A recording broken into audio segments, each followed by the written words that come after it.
Hey guys, welcome back to another video in my series on applied game design. In this video, we're going to talk about how games relate to cognitivism.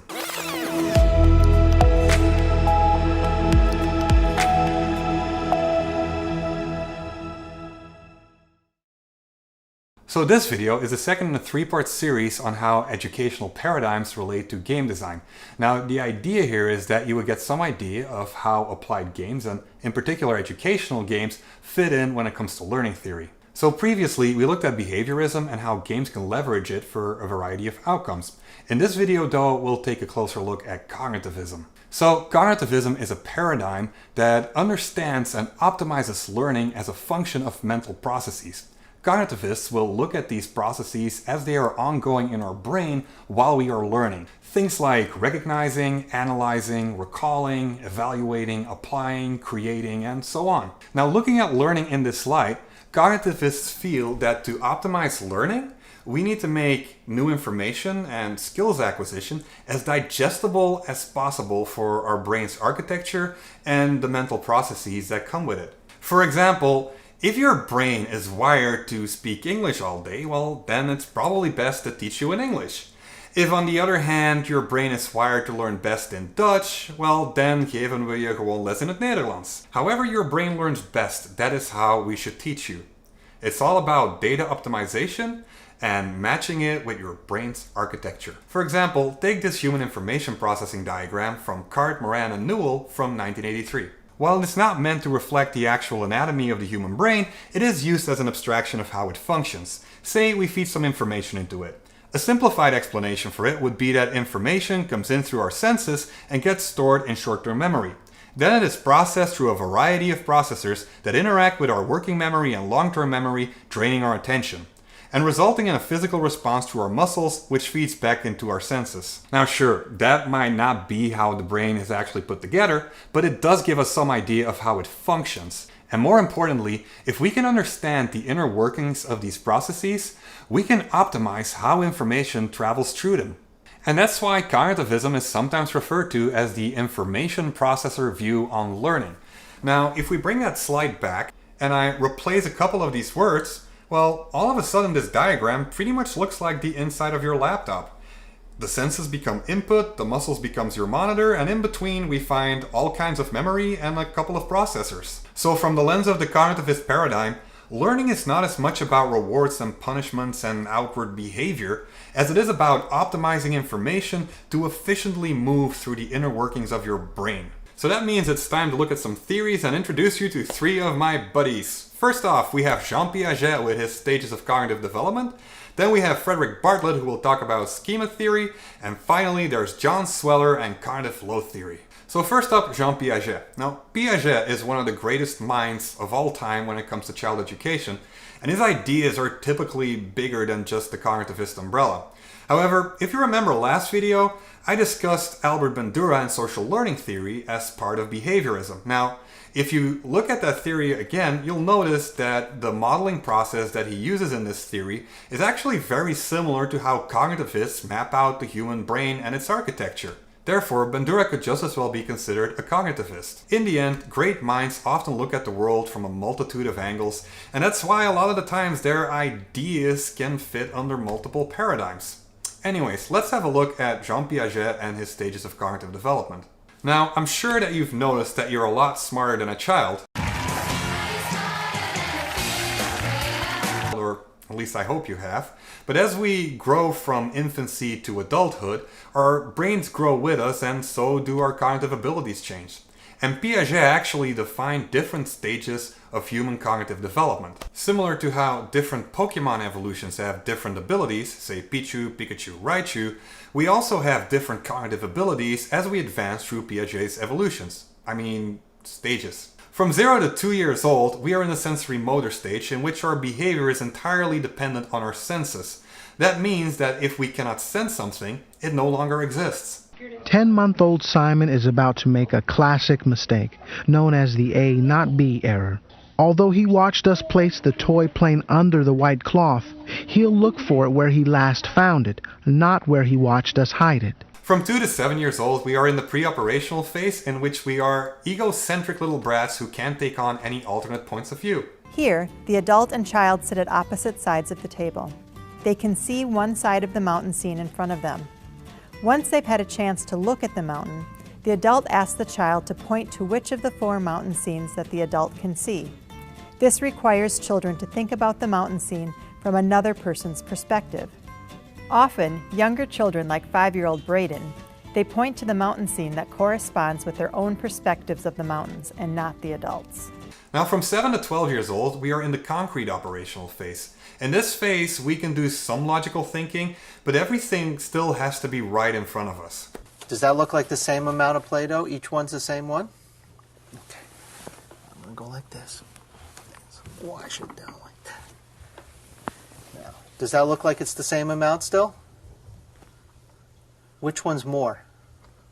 That one. Are they still the same?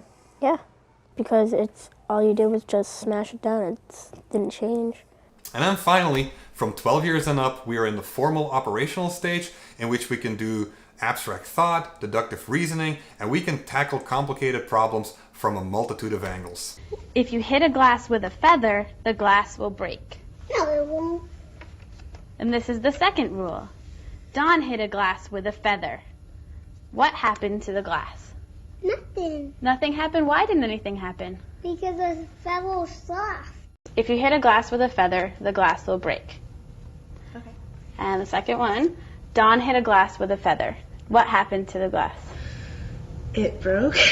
And why did it break? Because the rule says if you hit a glass with a feather, it'll break.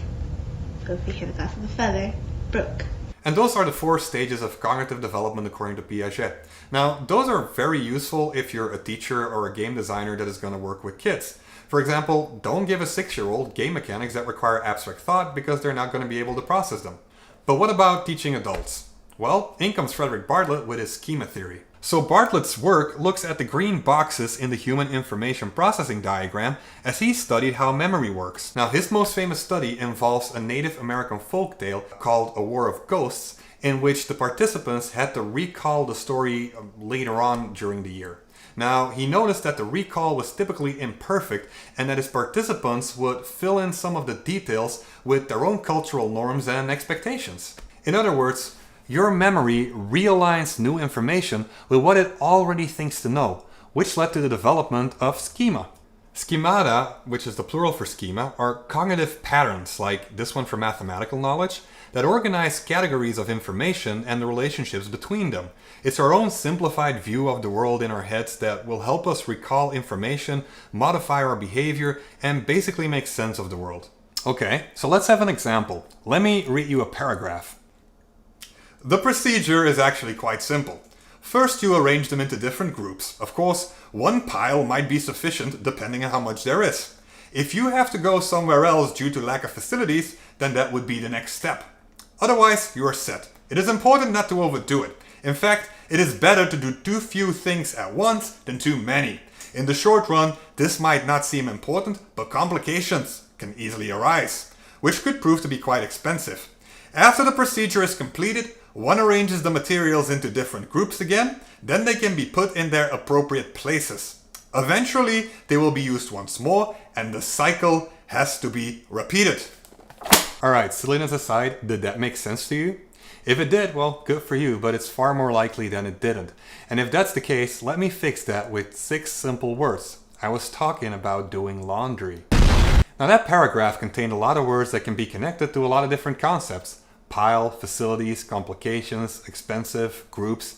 But now that you know that it's about laundry, you can connect them to the correct scheme and it all makes sense in your brain. So learning becomes a lot easier if you understand how pre-existing knowledge is structured and how new information is assimilated with it. Speaking of bringing in new information, here's another theory. Cognitive load theory by John Sweller is a great example of cognitivism as it really pinpoints what human cognition is capable of.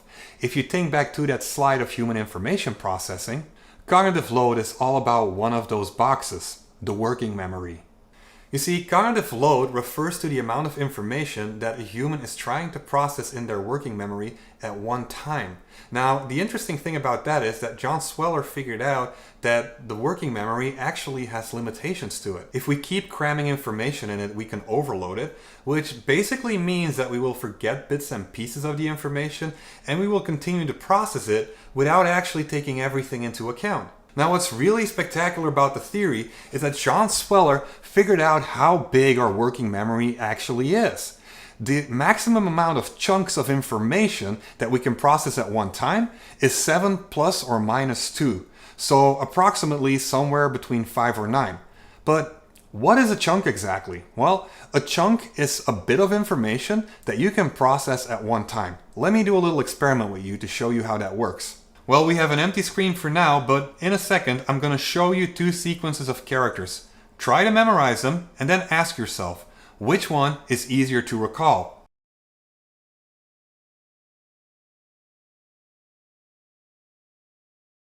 So let's take a look at this. Following cognitive load theory, the second sequence should be easier to recall. It has far fewer chunks for most people. You see, the first sequence for most people would be about 12 chunks since none of these letters are processed in one go. If, however, you're like me and you know of the IBM Corporation, the Esports League, and the United States of America, the second sequence could only be 6 chunks, which makes it far more manageable to process. Heck, if you're a Western Oregon University alum, you might be able to even drop it to 4 chunks. And that is how cognitive load theory can help you structure information in a way that is easier to process by your working memory. And that's my third and final theory on cognitivism. Now, as game designers, we can use these theories to develop game design guidelines. For example, let's take a look at a game that applies these things pretty well. This is Plants vs. Zombies. So let's assume a player who has never played this game before, and we are considering their schemata to make it easier for them to learn the game. It's reasonable to assume that they know how their hardware and interface works and that they can click on objects. However, any other information and skill will need to be assimilated with those schemata, basically turning mouse clicks into gathering sun and planting plants. Plants vs. Zombies opening level explains this in detail, step by step. The game also factors cognitive load theory, reducing the amount of information that needs to be processed at one time to a bare minimum. In the opening, there's only one lane of grass, one zombie type, one type of plant. Add the sun mechanic and there are only 4 chunks of information to deal with. As the game advances, the information that the player needs to have assimilated in their schemata has expanded quite a bit. In fact, the game now features an encyclopedia of plants and zombies, all with different abilities. However, the game matches the mechanics of the plants with the scheme of an actual plant. Sunflowers gather sun. Melons are heavy ballistics. Walnuts have protective shells, and peppers burn the heart out of your opponents. I will burn the heart out of you. Furthermore, most levels force you to pick up to 9 or 7 plus 2 plants so that the amount of plants that you choose from is right at the edge of your working memory. And by building up your schemata carefully while playing the game, you eventually become skilled enough so that you can beat Dr. Zomboss, a final level in which you get random plants to defeat random zombie types. Where you originally dealt with small goals that could be conquered through procedural steps, you are now ready to face complex problems that are presented as a whole. And that's a pretty great way to learn. So anyways, like behaviorism, cognitivism is far from perfect, even if their empirical research is pretty sound. However, cognitivists struggle with the subjectivity of learning as they see knowledge as something that's subjective and external to the learner. After all, once you understand how the human brain works, you can apply it to all humans, right? Well, that's not always the case. You see, you might feel that a Chihuahua is a dog, but I know somebody who would disagree. Any dog under 50 pounds is a cat, and cats are pointless. Now, of course, Ron Swanson's schemata are obviously well developed enough to know that there are dogs under 50 pounds, and that's why the joke works. However, if you're a kid that has grown up around very big dogs, you might get confused at the sight of a Chihuahua. You might even think it's a rat. In the end, facts are objective, but knowledge oftentimes has a subjective side to it. And as teachers and game designers, we have to take that into account. Otherwise, our would-be learners might reject new information, and you end up with people who are rejecting reasonable precautions in the midst of a pandemic.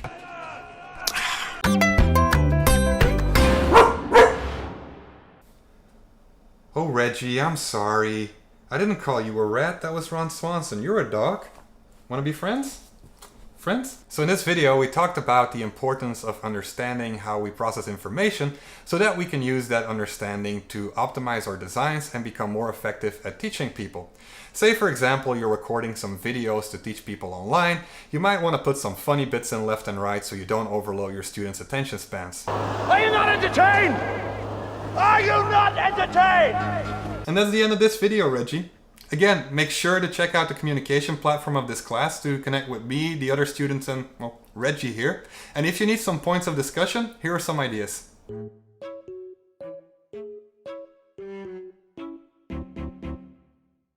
See you next time.